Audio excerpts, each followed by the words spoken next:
Hey all, and this is the Pride of Eire event. This is an Earth Slayer event and Arcane Killer. This is also another special event.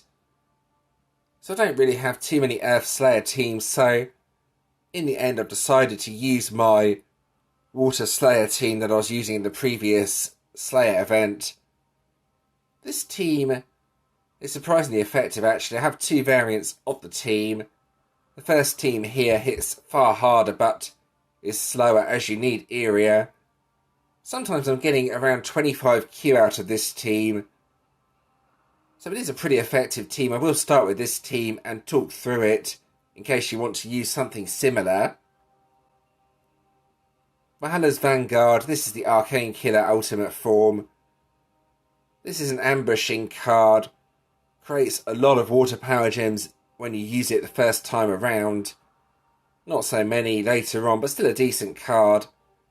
High performance unit Eire. This is used on turn 2 once the enemy hits. This is used to boost up Sovereigns of the Dance, which you may remember is an extremely powerful Water Slayer card from the previous Slayer event. Increases self-damage by 300%. Creates a lot of water power gems as well and an upgrade skill. A really, really good card. Hopefully you all considered going for that. Then Holiday Saints and Metaverse Masters. These two cards are basically used to boost up Sovereigns of the Dance. I'll just talk through that quickly. After you've used Eire to get supercharged up, use this card here. The next water hero gets a 500% damage buff. Then combined with Metaverse Masters, which gives the next hero a 150% damage buff. Both buffs plus the Eire buff go on Sovereigns of the Dance. Then hopefully it will do massive damage. But that's the idea anyway. That's what I'm using for the locked bosses. Then the variant over here for the non-locked bosses, which is nowhere near as powerful since there's no Eire boost. But it's still pretty decent. Anyway, let's go back to here. Alright, so now moving on to the relics. It is kind of a weird mixture of relics. We have the Dark Commander Arcane Relic from the previous event. This is basically just there for the shields. Then combined with that, the Water Slayer Arcane Killer Relic that breaks the shields. Those two relics are both needed to break all the shields since there's not that many Water Slayer Ultimate heroes on the team. Then we have two Water Slayer relics. These are basically just my best Water Slayer relics. There we go. And then Cater's Bow, or Cater's Ascended Bow should I say. Since this has a percentage increase to attack, I think it's always useful to have this on the team if you can. This is why I like the Legend relics as well, because of the percentage increase to attack. But yeah, it's a good relic. Does also create the odd water gem as well. I think it doubles. Just have a look down here. Yeah, all relics which create water gems now create one additional water gem when at least one water affinity hero is on the team. So that does help the other relics as well to get the water gems at the start. But yeah, that's the main hitting team or most powerful team.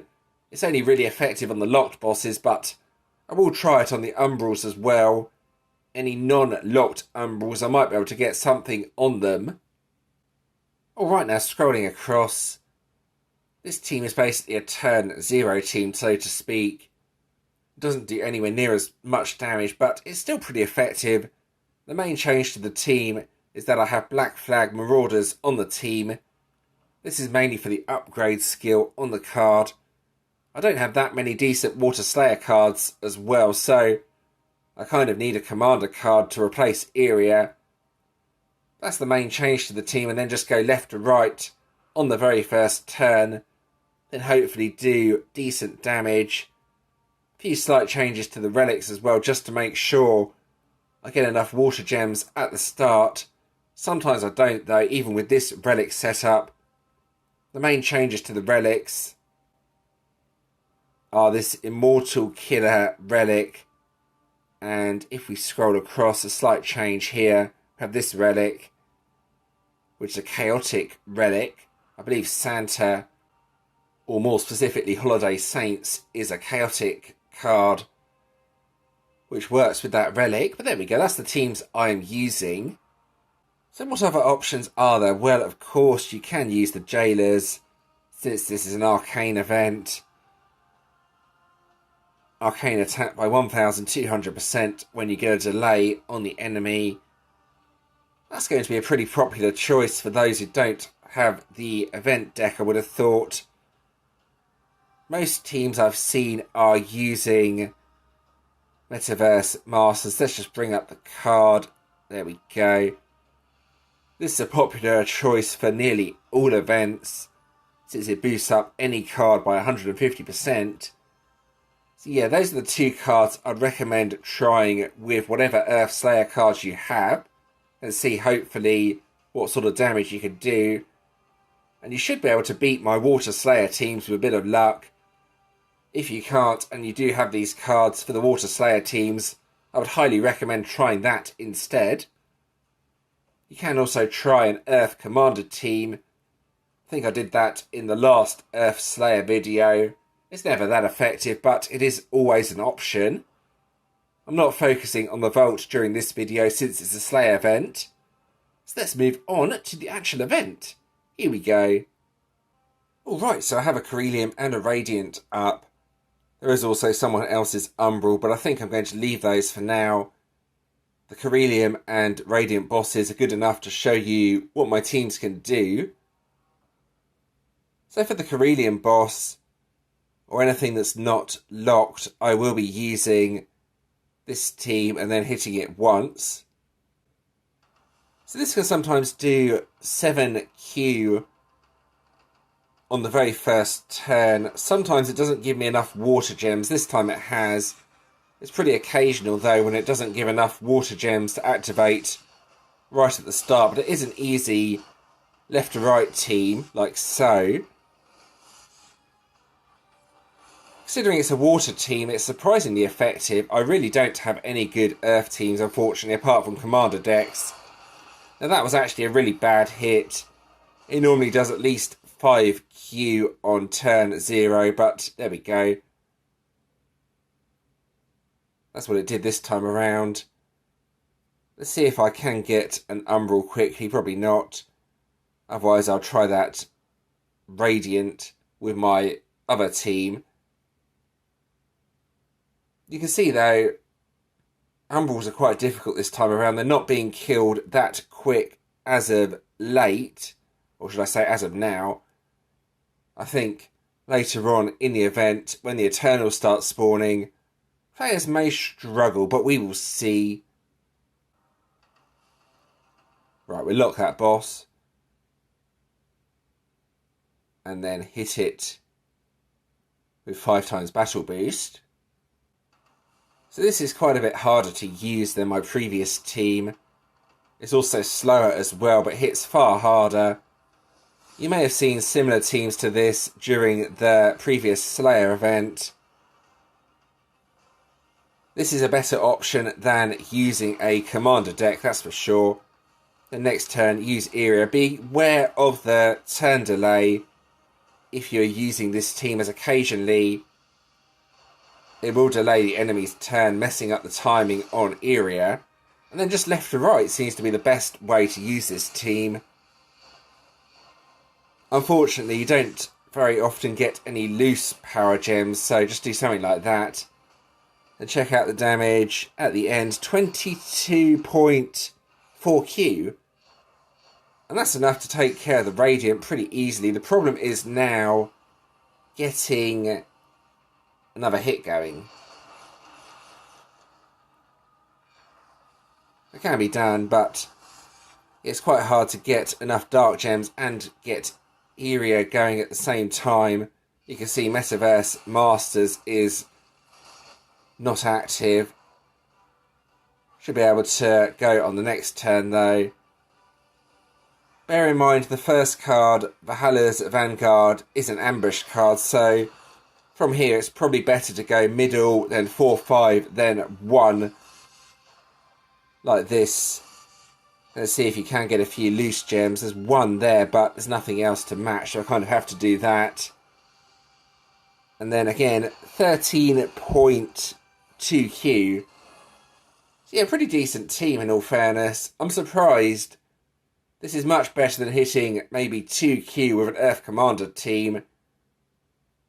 So it was a good purchase to get this Water Slayer deck. Even though it's the wrong colour, it seems to be working quite well.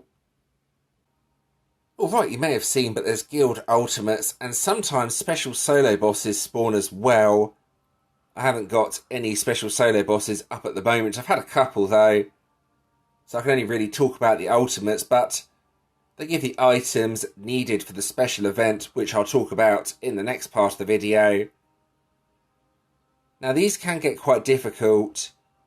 I'm going to kill a few and show you what happens. This one's Ruby at the moment. So basically after you kill one, it will increase in rarity and get considerably harder actually. The Ruby one though, pretty easy, just left to right with this team. I believe that's 13 trillion health, so pretty easy. Then it goes up in rarity though, as I mentioned, after you defeat it. It gives one of the two items needed for the special event. You can see here now it's gone up to Corellium, still relatively easy, but with this team I should battle boost it as it has 2Q health.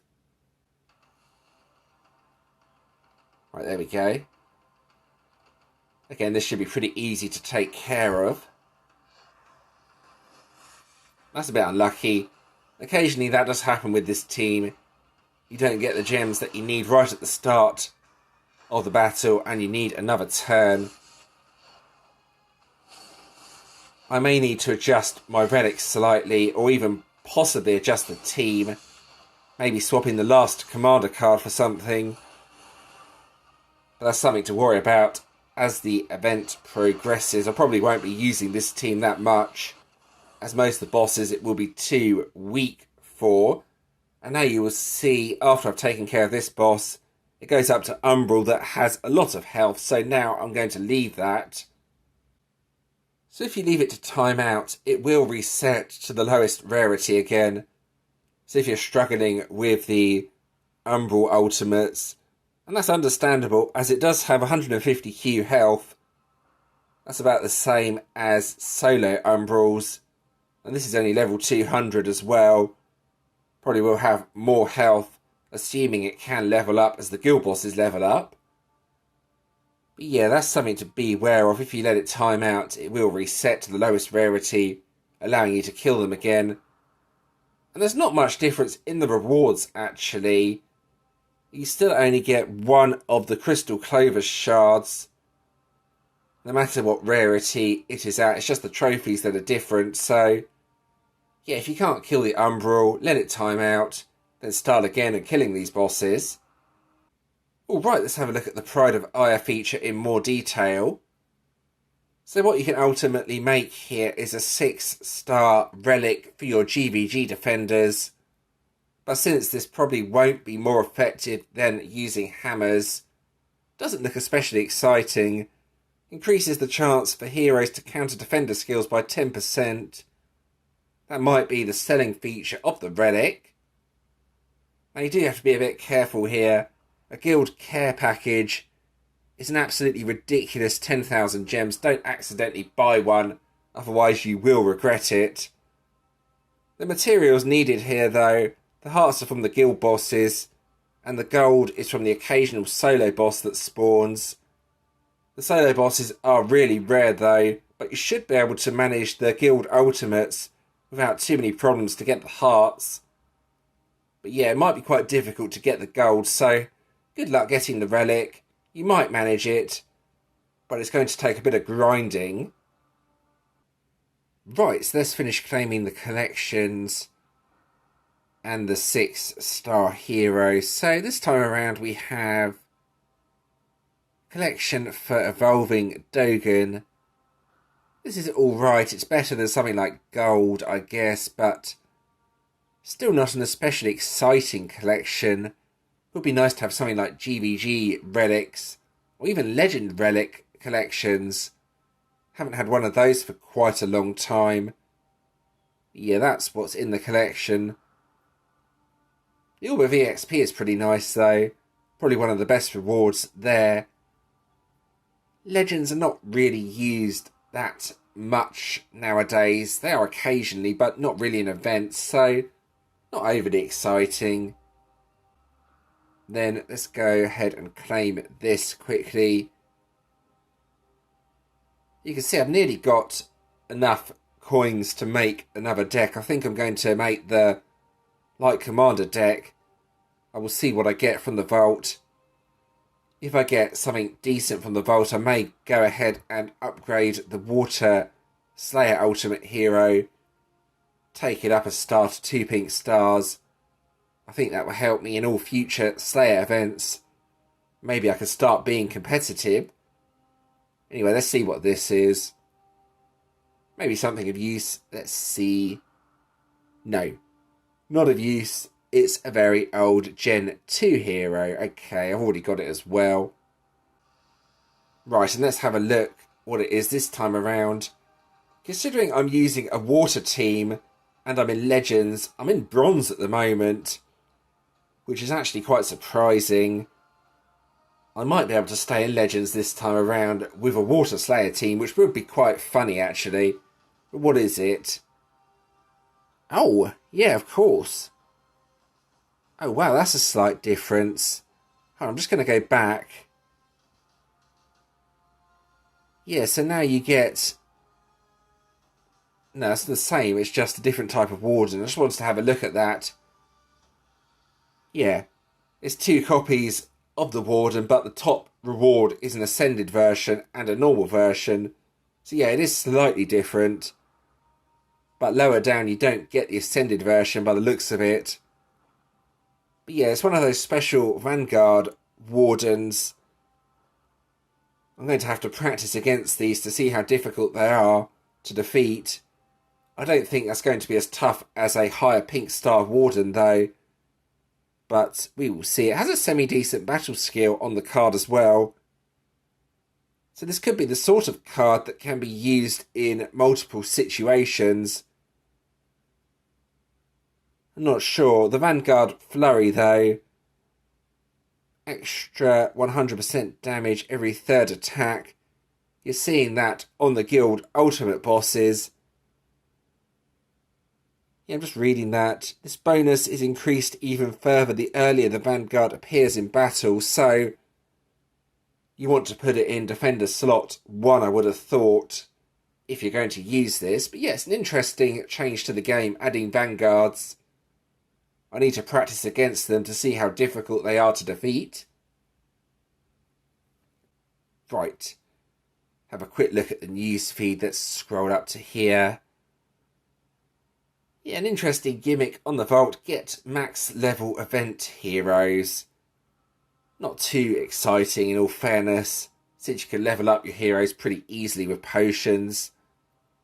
Multi-boss will not be featured in the upcoming Pride of Eire event. Guild Ultimate bosses, replace that. Some special offers. You just read that until all 5 of them have been defeated. Oh! Okay, so when I defeated the Umbral boss in testing, another Umbral replaced it. So that's a little bit confusing. Possible to have multiple ultimate bosses on the raid boss list at once. Interesting. The difficult part though is getting the solo bosses to spawn for the event items. They are incredibly rare. Then we do have the sale as well. I think this is only for people who spend money, and that's not me. Then to finish, let's have a look at the actual event ultimate form. So, yeah, it's alright. Increases Earth Slayer damage by 200% for 1 turn. So this could potentially be useful in future events as well, to boost up a bigger hitting card. 200% damage is quite a high damage buff, but it doesn't create many power gems, and the power gems are only created on the passive. So yeah, it is quite a balanced card, but still nowhere near as good as the Water Slayer card. That should be your top priority to get that Water Slayer ultimate form. The Dark Commander deck from the previous event was, quite frankly, rubbish, if I'm being honest. If you had the previous Dark Commander Arcane deck before the one that came up last event, it was actually better and did more damage, which was kind of weird. The two individual cards. This one increases the Earth Slayer damage. That would be the card to get if you can only get one of the cards. And then this one just creates power gems. So on its own, that's actually a really weak card. You need either the ultra rare or the ultimate form from this deck. And there we go, that about covers this video. I hope that was helpful. As always, if you do have any questions or suggestions regarding this video, please let me know in the comments and I'll do my best to help. If you did enjoy this video, giving it a like and subscribing is always appreciated. Thank you to those that have already subscribed. There are a few other videos on the screen you may enjoy as well. Feel free to check those out if you want to do so. And thanks for watching.